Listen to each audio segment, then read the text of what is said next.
A flashing blue light on your EE set-top box is a common indicator that something needs attention. It's essentially the box's way of communicating its status to you. Here's what an EE set-top box looks like.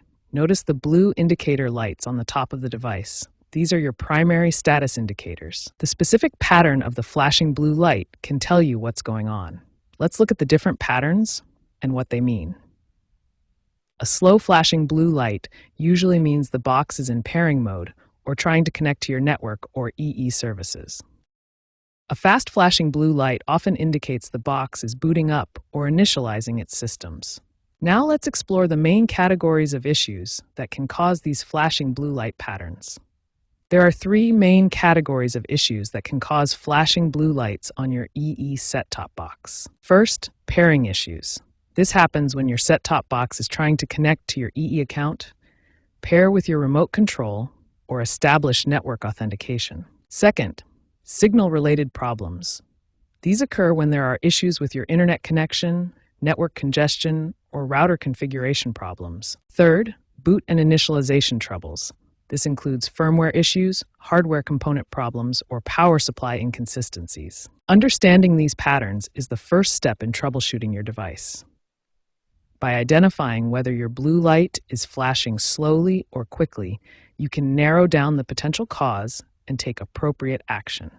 When your EE set-top box shows a flashing blue light, start with these fundamental troubleshooting steps. First, verify that your account credentials are correct and ensure your network connectivity is stable. If you're experiencing pairing issues, the solution often involves resetting the pairing process through your system menus.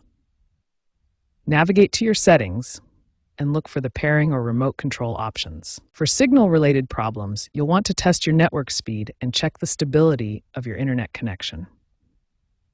Use built-in speed tests or online tools to verify your connection quality. If your network speed is adequate but you're still experiencing issues, try restarting your router. This simple step resolves many connectivity problems by refreshing your network connection. If the blue light appears during boot up and persists, you may need to perform a factory reset or check your hardware connections. Ensure all cables are securely connected before attempting a reset. Most blue light issues stem from network connectivity rather than hardware failures. Following a systematic troubleshooting approach like this flowchart significantly improves your chances of resolving the issue quickly.